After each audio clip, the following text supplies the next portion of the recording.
redit le jour des grandes manifs en Algérie. On a voulu vérifier s'il était toujours hospitalisé en Suisse. C'est une information cruciale que se posent des millions d'Algériens. C'est pour cette raison qu'on s'est rendu aux hôpitaux universitaires de Genève. Et une source m'a indiqué que le président algérien se trouve au 8e étage. On a pris donc l'ascenseur. Il y a ce panneau, division privée. La porte est ouverte. Alors j'y vais. Et là, un policier suisse posté devant une chambre m'interpelle. Non, mais on n'est pas là. C'est au 8e, mais vous pouvez pas passer quand vous devez voir quelqu'un. D'accord. C'est pour M. Bouteflika. Comment? C'est Bouteflika. Il est qui? Puis une infirmière sort d'une chambre. Je veux savoir si M. Bouteflika était ici. Je sais pas. C'est qui? Allez, voir. Ouais, ça marche. Merci, madame. Donc on a bien la confirmation qu'il est dans cet hôpital. On était à quelques mètres de sa chambre. Et on vient de l'entendre, un de ses frères serait même présent à ses côtés. Il faut savoir que les frères ont un vrai rôle.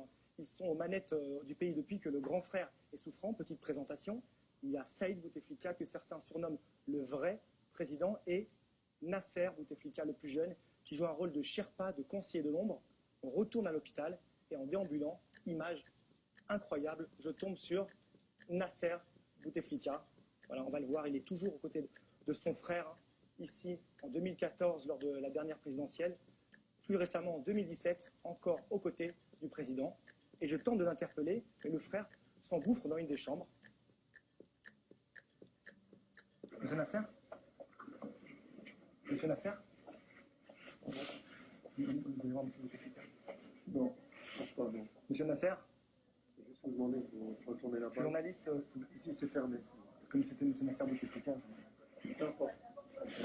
On est donc invité à quitter les lieux.